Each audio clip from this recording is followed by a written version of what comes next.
Durante o verão na Ibéria, você tem que procurar água. Não é fácil de encontrar. É escassa, ou pertence a outra pessoa, ou simplesmente desapareceu. Tudo se evapora. Não chove há semanas. Uma única gota pode não cair até o outono. Assim é o verão nessa terra quente. Bela, mas árdua.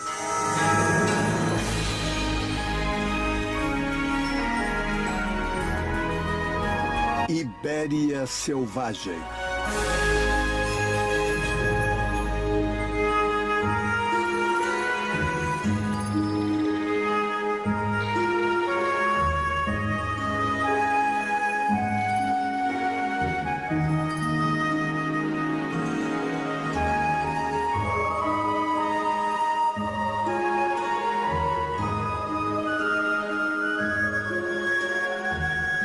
A Península Ibérica possui muitos climas. Ao norte, há uma versão muito mais leve do verão.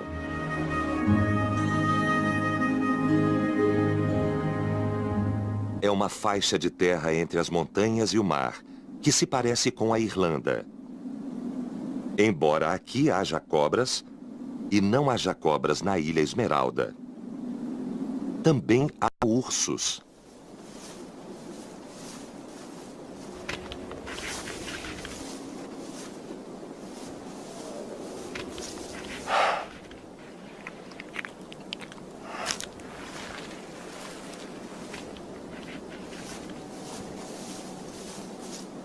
Esses são os sopês dos Picos de Europa, ou Picos da Europa.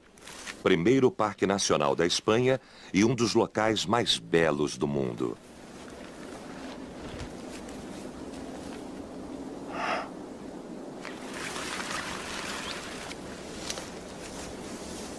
Uma grande ursa tem 2 filhotes sob seus cuidados, que caminham com mais segurança.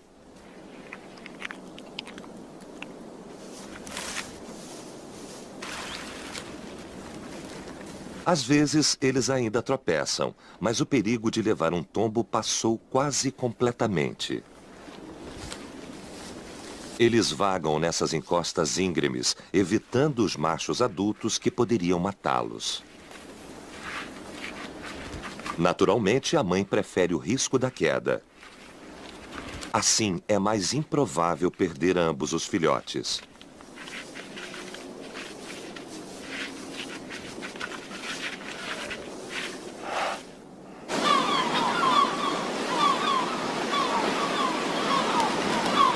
Junto ao mar, perto das praias, a temperatura é agradável. É a época em que os ovos das gaivotas de patas amarelas começam a eclodir.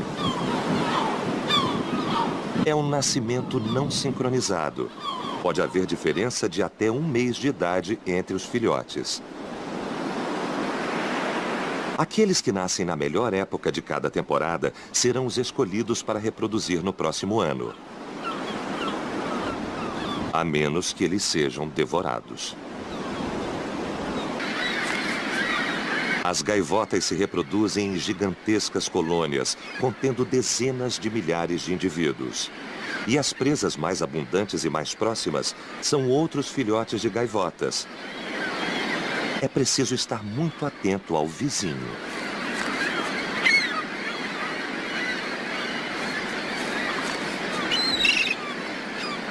Os filhotes são nidífugos, ou seja, eles deixam o ninho por conta própria, pouco tempo depois de romper os ovos, para se esconder entre a vegetação nas proximidades.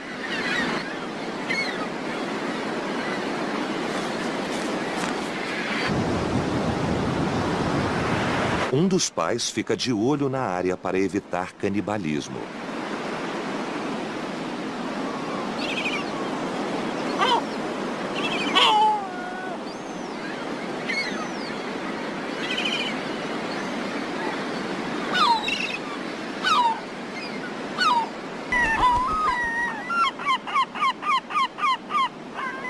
Enquanto o outro membro da dupla traz o alimento necessário.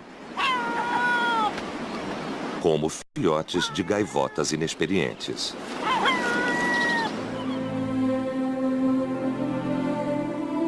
No verão, o principal objetivo é criar o que nasceu na primavera. Ao contrário dos insetos, talvez apenas 10% dos filhotes sobrevivam à estação. Menos de 5 ou 6 minutos de voo da imensa cidade de Madrid fica El Mundo del Palo.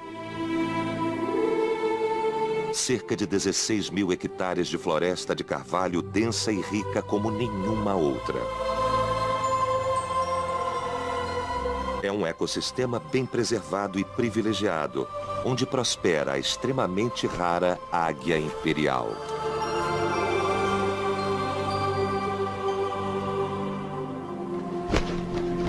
Algumas águias estão criando 3 filhotes esse ano. Um recorde, o normal são apenas 2.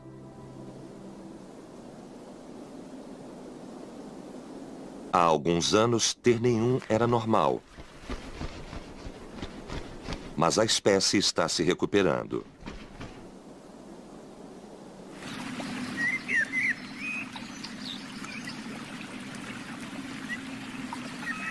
Em outras florestas, entre Madrid e Extremadura, fica uma das maiores colônias de abutre negro do mundo. A espécie também vive da Turquia até a China e Mongólia. Calcula-se que existe cerca de 7 mil pares em reprodução em todo o mundo, e 2 mil deles vivem aqui, na Ibéria. Os filhotes já cresceram nessa estação. Muitos deixaram os ninhos, mas esse não. Ele se recusa. Ele é maior do que os pais. Ele não quer admitir que sua infância acabou.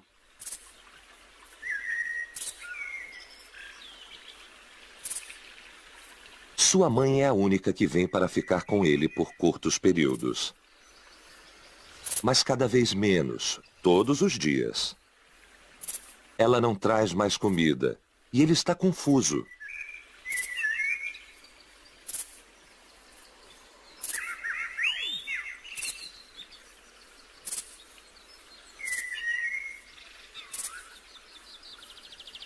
Ele não consegue compreender por que eles pararam de repente de alimentá-lo. É uma estratégia. O abutre negro incuba seus ovos por quase 2 meses e cria os filhotes após o nascimento durante mais 3 meses. É um dos períodos de criação mais longo no mundo das aves. Parte do inverno, a primavera inteira e um pouco do verão são gastos em um local exposto, ao qual eles devem retornar várias vezes ao dia. É muito estressante. Por outro lado, distante de todo esse esforço, o filhote se sente muito confortável na sua plataforma e nada irá forçá-lo a sair. Como qualquer animal selvagem, ele que não quer tentar algo novo. Ele começou a abrir as asas há um mês. O vento impulsiona os instintos dele. Ele é capaz de levantar voo, mas não sabe. Ele tem medo do desconhecido e não sente nenhum impulso para alçar voo. Sua mãe chegou com o bico vazio nos últimos 4 dias. Ela espera que a fome o estimule. Ela só tem que esperar um pouco mais para o vento soprar com mais força. E ele conseguirá voar.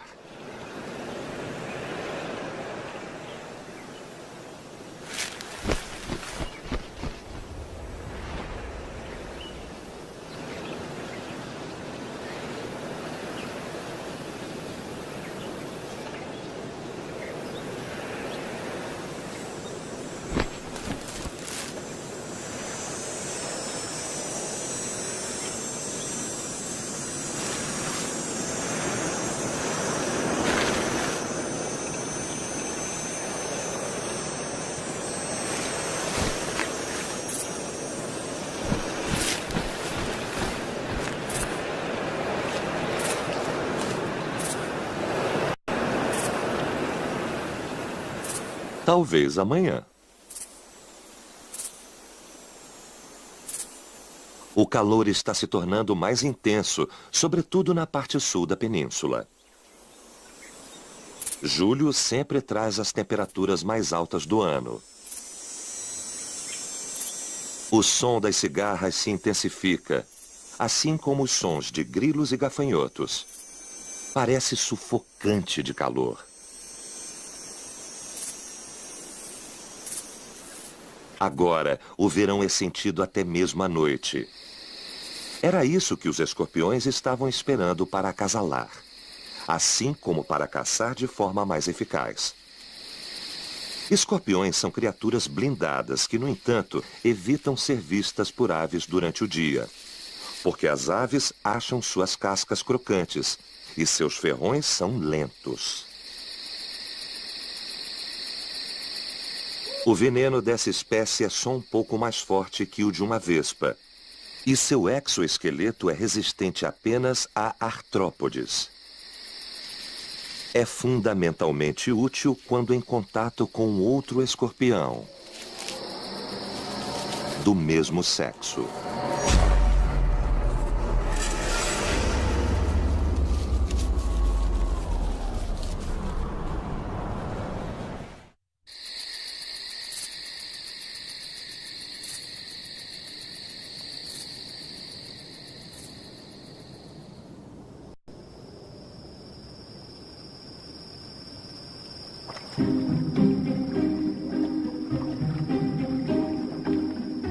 Só perto da água as coisas são confortáveis nesses dias.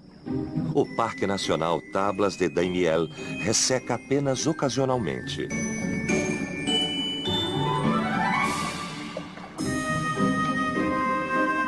Ele é alimentado por um enorme aquífero subterrâneo que resistiu à terrível seca que durou décadas, apesar de sua água ter sido muito explorada por seres humanos.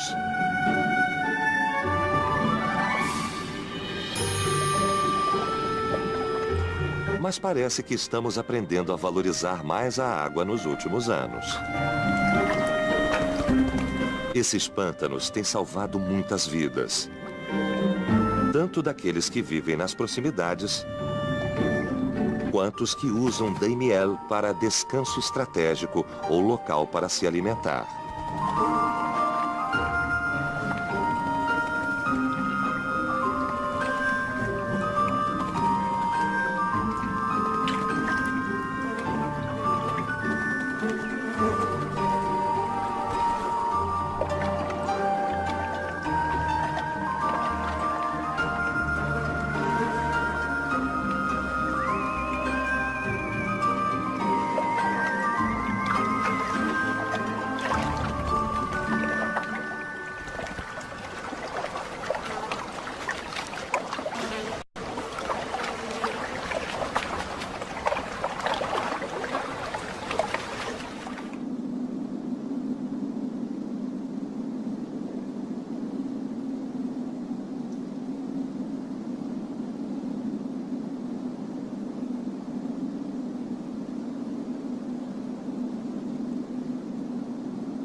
Essas são as águas mais frias da Ibéria, junto com as dos lagos dos Pirineus.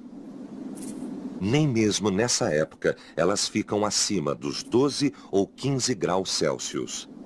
Essas são as condições dos ecossistemas no alto das montanhas.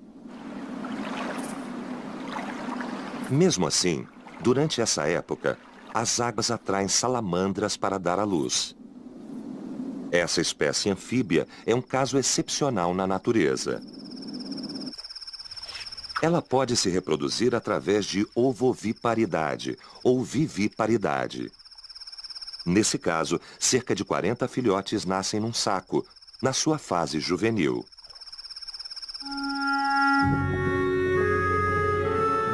Essa é de ovoviparidade.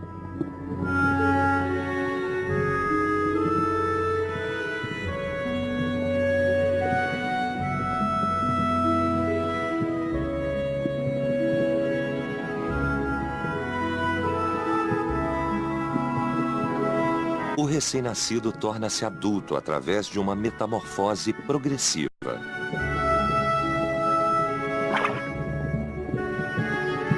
As guelras desaparecerão gradualmente.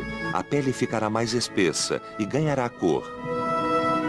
Finalmente, ele irá emergir da terra na primavera, uma criatura totalmente nova.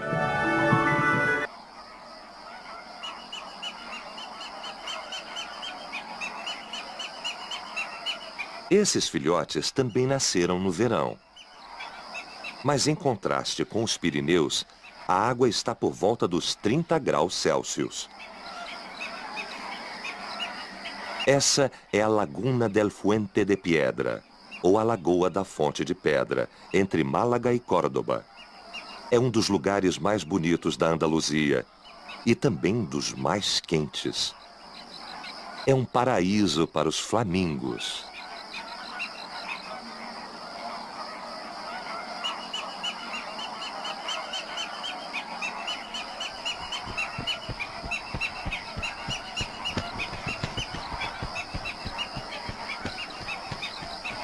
Esse é o pássaro que emprestou seu nome espanhol, flamenco, ao estilo de música e dança da região. Ele bate os pés quando come, dança quando corteja e quando anda, sua elegância é sem dúvida puro flamenco.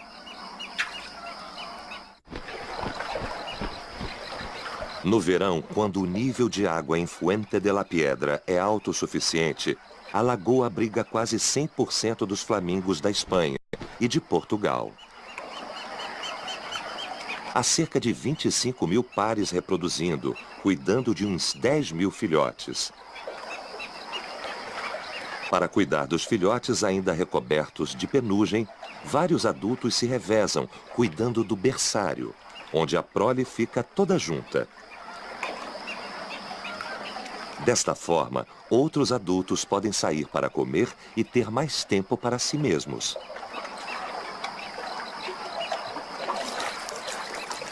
Isso é vital.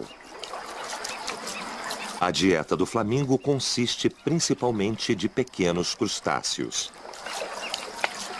E a fim de comer o suficiente, os pássaros devem passar a maior parte do seu dia filtrando água com seus bicos. Eles não conseguiriam proteger e cuidar dos filhotes se não houvesse um grupo de babás. Quando a mãe ou o pai retorna com seu papo cheio, eles dão aos filhotes um mingau especial, que irá ajudá-los a crescer rapidamente. O tom cinzento da sua plumagem imatura levará 2 anos para adquirir tons de rosa e vermelho. Ele deve comer os pequenos crustáceos por conta própria, para assumir a cor avermelhada. Uma nova geração nascerá do cinza.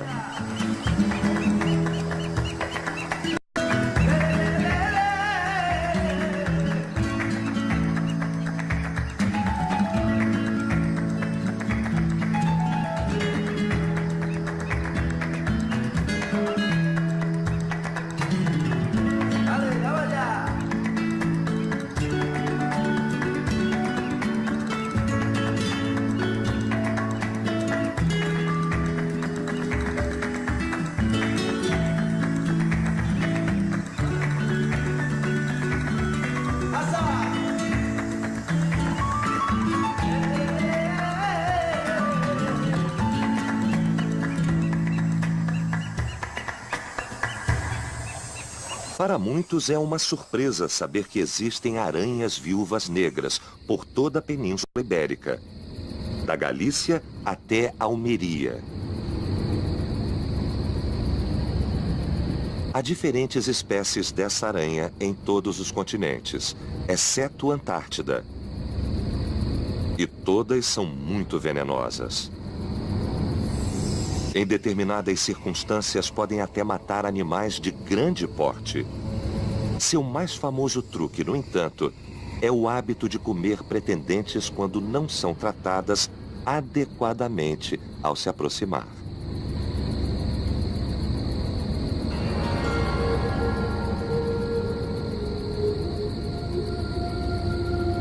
Os machos têm que entrar na teia da fêmea.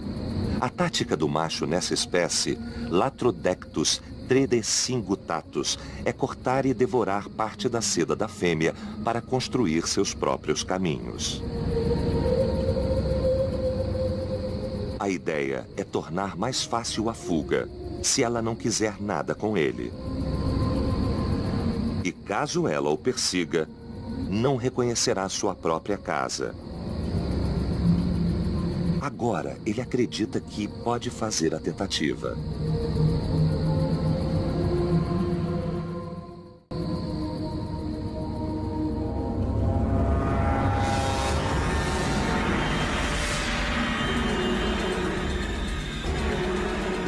Mas cometeu um equívoco.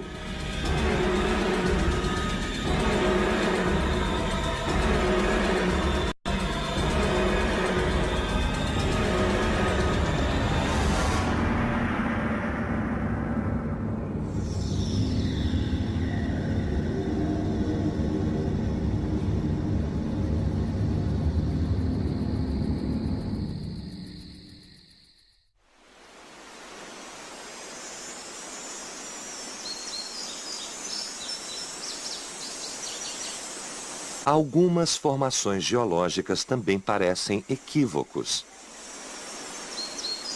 Uma grande parte da Terra é composta de rochas esculpidas pela água ao longo do tempo. É por isso que existem muitas cavernas escondidas nas colinas da Ibéria.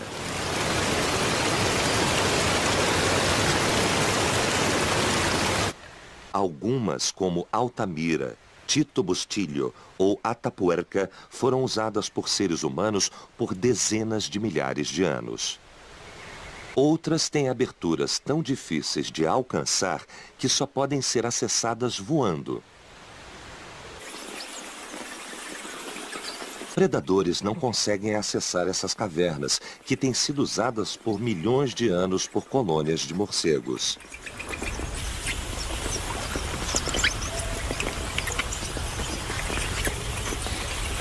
Aqui, pelo menos, várias espécies vivem juntas, incluindo o morcego orelhudo, morcego de ferradura e o morcego focinho de porco.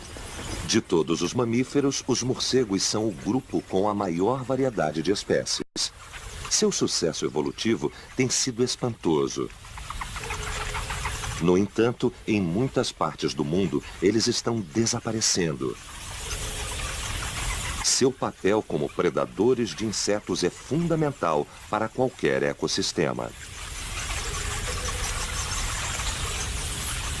Na Espanha e em Portugal, esses santuários de cavernas, onde centenas de milhares de espécimes se agrupam, são cada vez mais raros. Essa caverna pode ser um lugar único que nos dá uma falsa ideia de seus números. Agora é época que os morcegos se reúnem. O verão é a época de reprodução e o calor é quase imperceptível aqui. Mas lá fora há mais insetos do que nunca. Por isso, tantos filhotes podem ser nutridos. Em agosto, filhotes se agrupam em berçários esperando cada um por suas mães.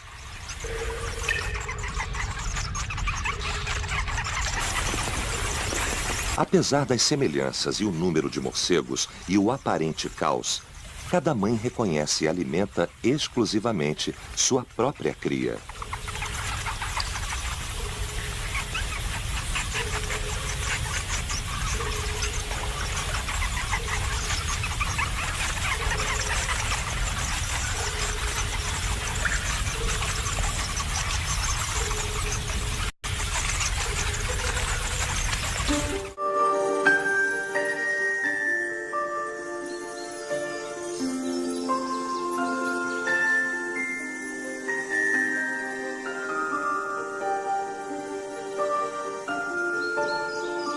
Essas outras formações geológicas em que é quase impossível caminhar abrigam uma outra espécie, o Ibex ibérico. Subespécies diferentes vivem em Sierra Nevada, ao sul, até Sierras Cazorla, em Segura. Há outra subespécie no leste da Espanha e havia mais duas subespécies extintas que habitavam Portugal e os Pirineus, o limite norte de distribuição geográfica do ibex ibérico e que deu nome à espécie, Capra pirenaica. O ibex ibérico é uma das 9 espécies de ibex que existem no planeta, do Himalaia até aqui. Em cada intervalo de montanha, o gênero ibex assumiu morfologias com traços específicos, chifres maiores ou mais longos ou curvos em formas diferentes, cores de marrom a cinza. Todas essas variedades lutam da mesma forma, dando cabeçadas.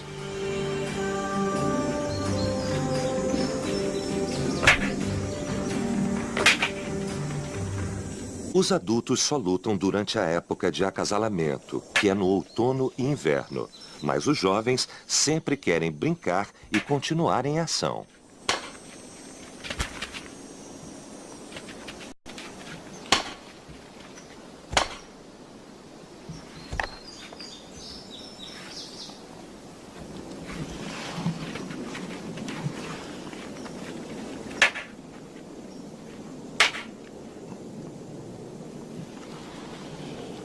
Essa é a forma de eles se exercitarem, de ficar em forma e conhecer uns aos outros para quando as coisas ficarem sérias.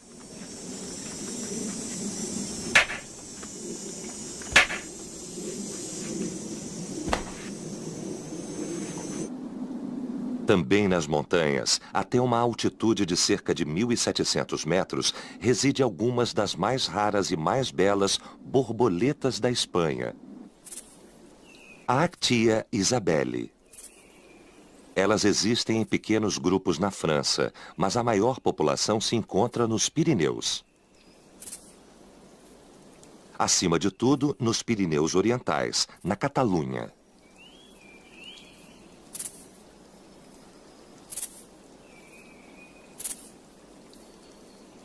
A chuva na Espanha pode cair principalmente nas planícies. Mas esta é a parte alta, perto de Sevilha. E aqui chove muito pouco. Os ovos da tartaruga espanhola da lagoa ficaram incubando 2 meses debaixo da terra e estão prontos.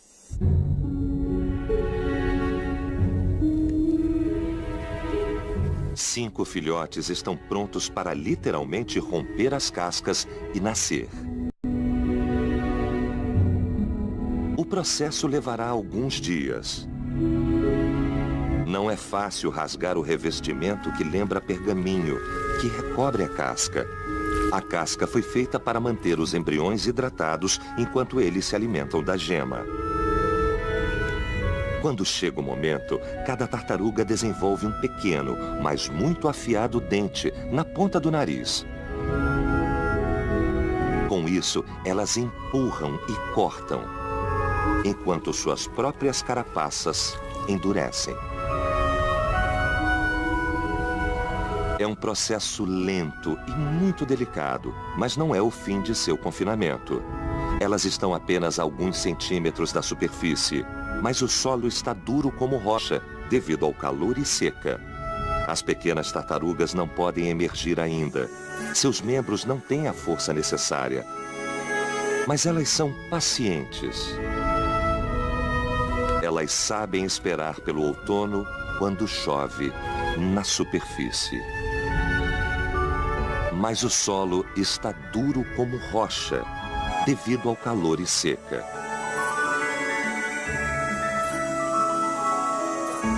As pequenas tartarugas não podem emergir ainda. No meio do dia, a vida parece ter desaparecido. Apesar de não parecer, os animais estão simplesmente dormindo.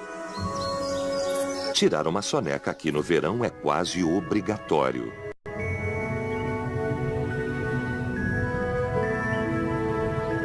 Predadores escondidos do sol e suas presas esperam por menos luz e mais possibilidades.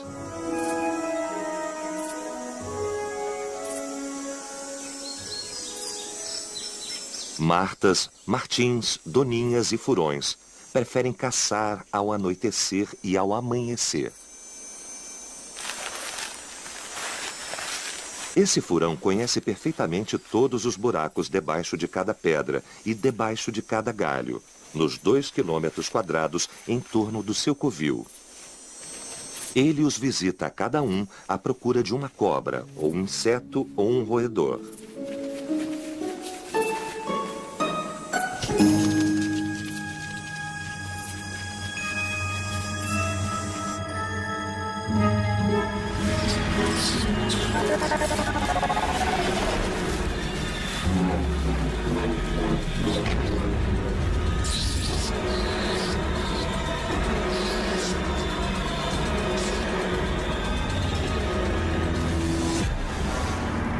Mustelídeos ajudam para garantir que os roedores não se tornem uma infestação, que deixaria a zona rural em desequilíbrio.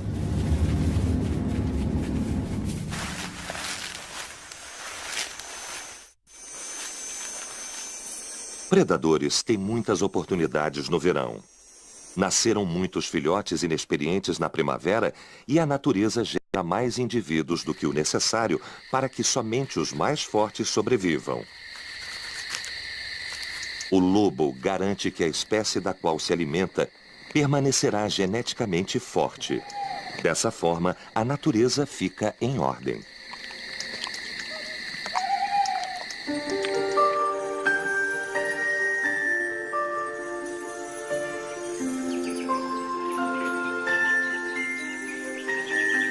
Aqui estamos, testemunhando um novo amanhecer para o lobo ibérico. Os lobos foram levados à beira da extinção pelos seres humanos. As espécies desapareceram de grande parte da Espanha e Portugal. Mas a preservação ambiental e o trabalho de proteção feito em ambos os países parece ter dado frutos. Assim como o lince ibérico, muitas pessoas vêm ver os lobos. Nós precisamos manter e cuidar deles, sem que os fazendeiros paguem o preço por viver perto de um superpredador.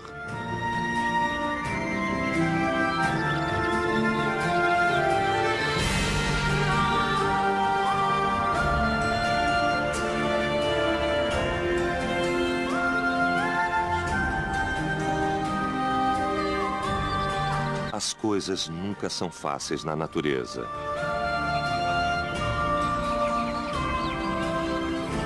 E o calor deixa as coisas mais complicadas.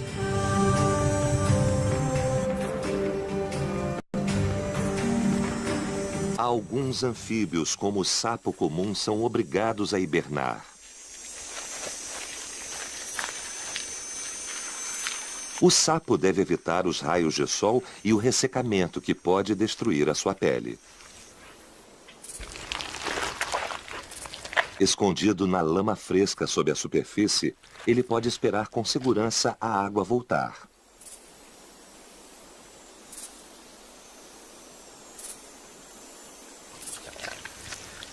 A água desapareceu em muitos lugares. Mesmo nos pântanos de Doñana e Daimiel, o solo resseca e racha.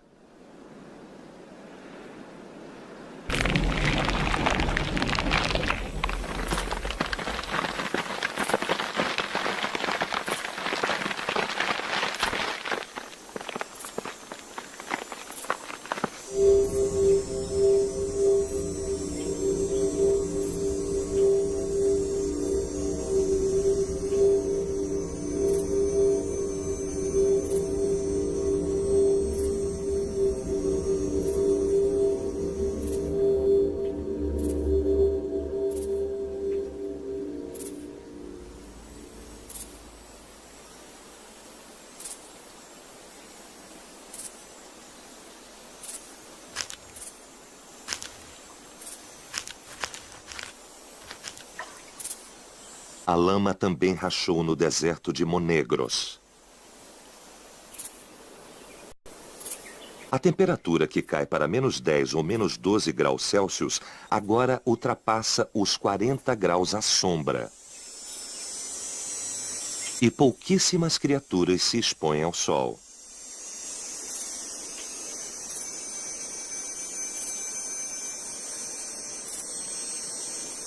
O ar está tão seco quanto o solo, que é literalmente abrasador.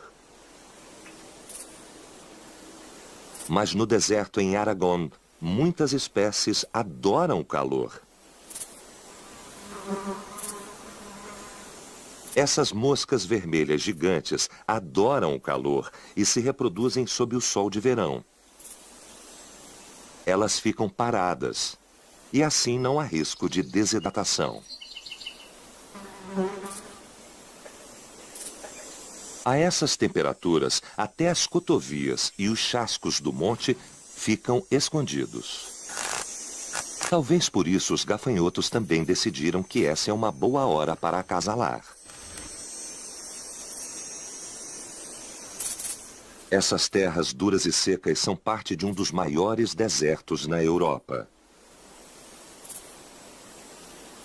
O Bardenas Reales em Navarra é outro grande deserto.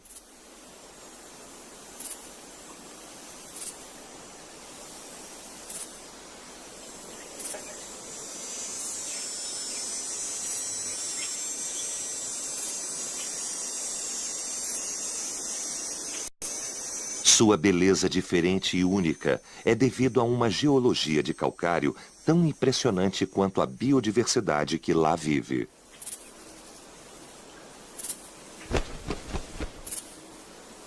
Nesses habitats muito especiais, há vários artrópodes com adaptações, como a centopeia.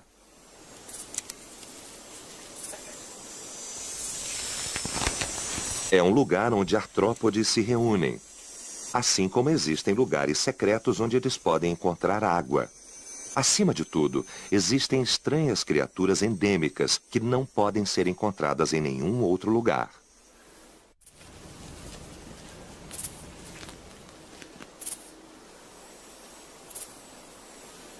Bardenas também é o terreno ideal para encontrar cobras.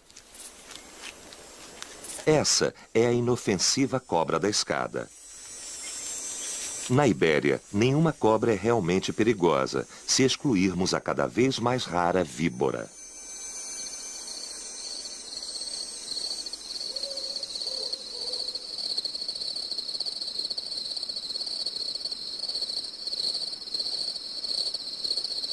As pupilas da víbora são verticais. Enquanto todas as outras cobras da península têm pupilas redondas, tornando a víbora inconfundível. Além disso, é a única serpente aqui que não põe ovos. Víboras costumam nascer à noite durante todo o fim do verão. A mãe se oculta durante essa difícil passagem, quase sem ser vista, e dá à luz a 5 ou 6 filhotes.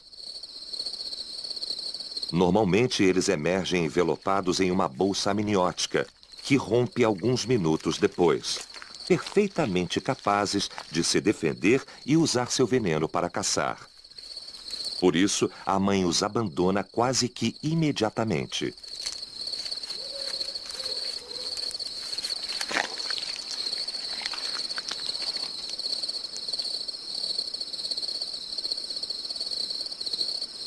Caçar não é fácil para qualquer animal.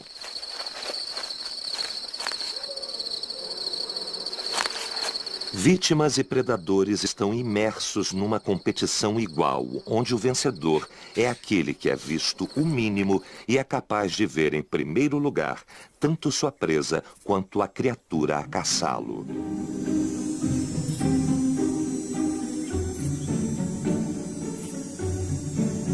É um duelo de camuflagem.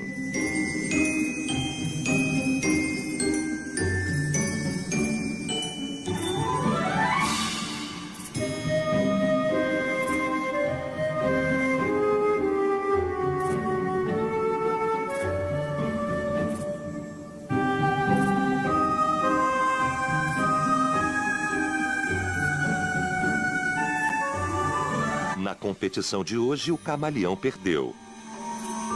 Ele é um mestre, mas o louva-a-Deus o viu primeiro. E permanecendo parado, sumiu da vista do camaleão, tornando-se mais um galho.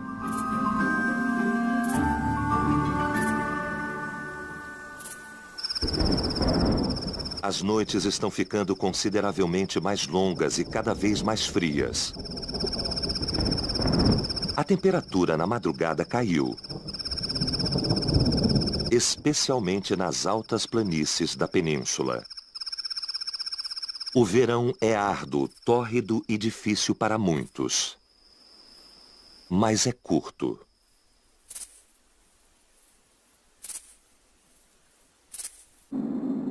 O sol perdeu muito de sua força.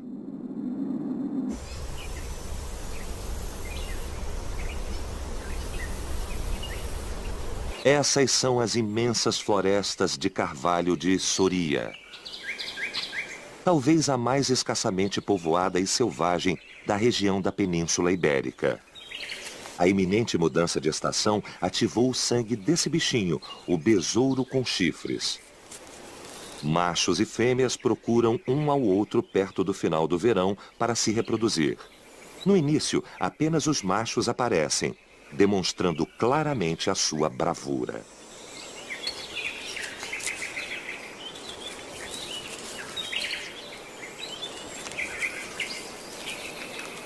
Cada território é defendido ferozmente pelos besouros mais fortes e mais agressivos. Eles vão conseguir as fêmeas.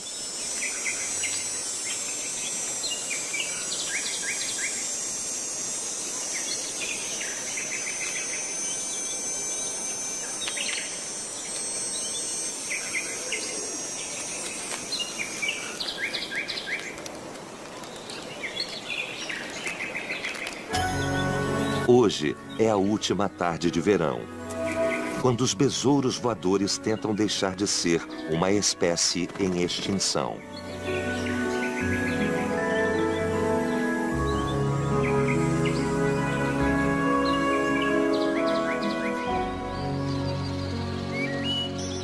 É manhã do dia 21 de setembro. Outono. O calor vai se tornar coisa do passado e vai chover. As árvores em breve perderão suas folhas e no chão surgirão os cogumelos. É tempo de partida para alguns, mas para outros é tempo de retornar. A maioria dos filhotes se tornaram adultos e muitos pais vão começar o ciclo novamente. O tempo que a natureza deu a répteis, anfíbios e invertebrados se esgotou. E aqueles que não puderem hibernar morrerão com as primeiras geadas. O resto vai ter que comer tudo o que puder para chegar ao frio com as reservas necessárias.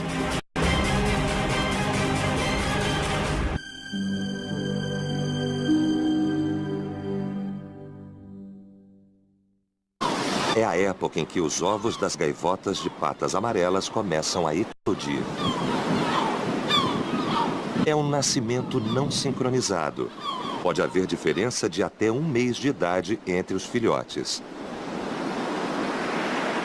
Aqueles que nascem na melhor época de cada temporada serão os escolhidos para reproduzir no próximo ano. A menos que eles sejam devorados.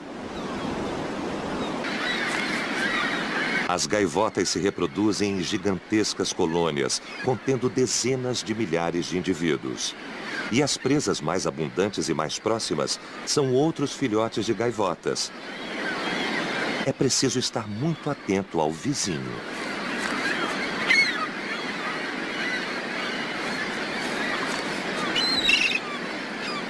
Os filhotes são nidífugos, ou seja, eles deixam o ninho por conta própria, pouco tempo depois de romper os ovos, para se esconder entre a vegetação nas proximidades.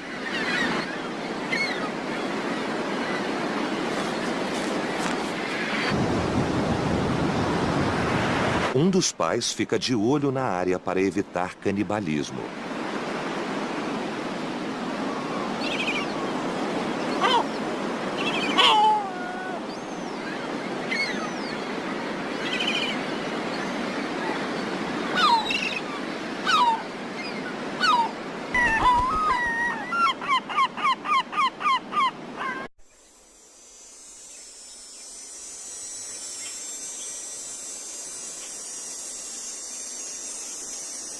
Durante o verão na Ibéria, você tem que procurar água. Não é fácil de encontrar. É escassa, ou pertence a outra pessoa, ou simplesmente desapareceu. Tudo se evapora. Não chove há semanas. Uma única gota pode não cair até o outono. Assim é o verão nessa terra quente. Bela, mas árdua.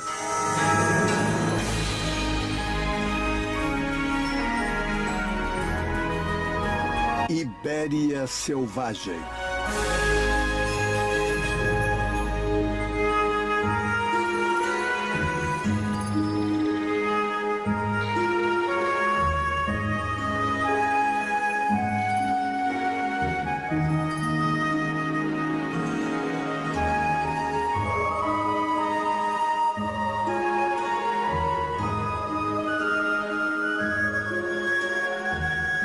A Península Ibérica possui muitos climas. Ao norte, há uma versão muito mais leve do verão.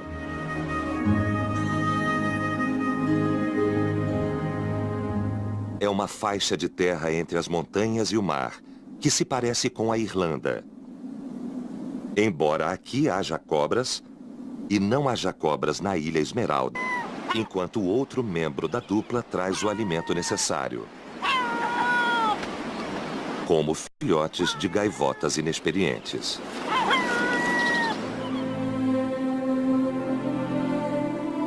No verão, o principal objetivo é criar o que nasceu na primavera. Ao contrário dos insetos, talvez apenas 10% dos filhotes sobrevivam à estação. Menos de 5 ou 6 minutos de voo da imensa cidade de Madrid fica El Mundo del Palo. Cerca de 16 mil hectares de floresta de carvalho densa e rica como nenhuma outra. É um ecossistema bem preservado e privilegiado, onde prospera a extremamente rara águia imperial.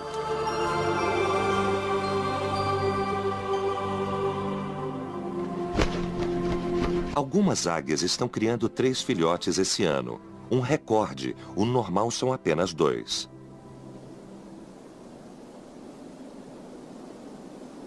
Há alguns anos, ter nenhum era normal. Mas a espécie está se recuperando.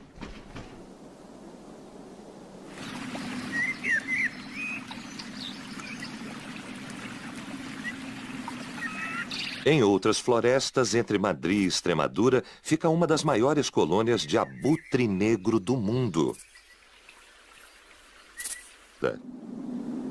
Também há ursos.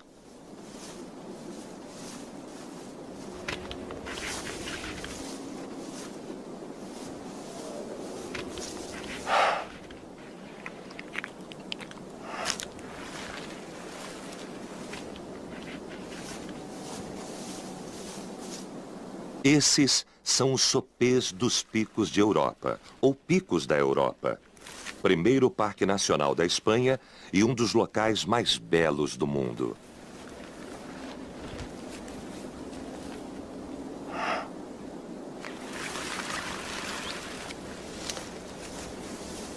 Uma grande ursa tem 2 filhotes sob seus cuidados, que caminham com mais segurança.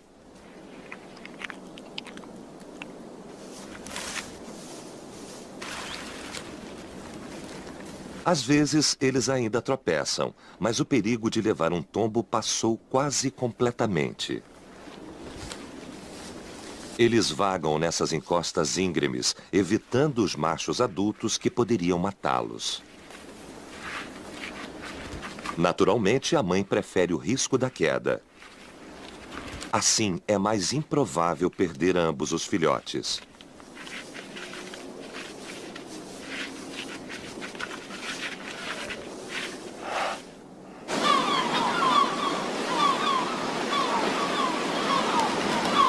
Junto ao mar, perto das praias, a temperatura é agradável. A espécie também vive da Turquia até a China e Mongólia. Calcula-se que existe cerca de 7.000 pares em reprodução em todo o mundo e 2.000 deles vivem aqui, na Ibéria. Os filhotes já cresceram nessa estação. Muitos deixaram os ninhos, mas esse não.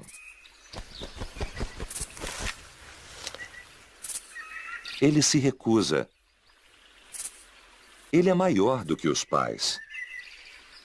Ele não quer admitir que sua infância acabou.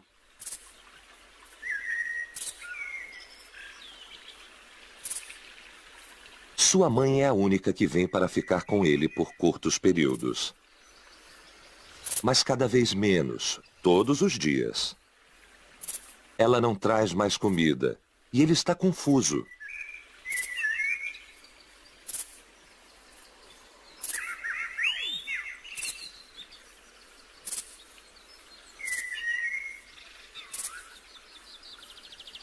Ele não consegue compreender por que eles pararam de repente de alimentá-lo. É uma estratégia.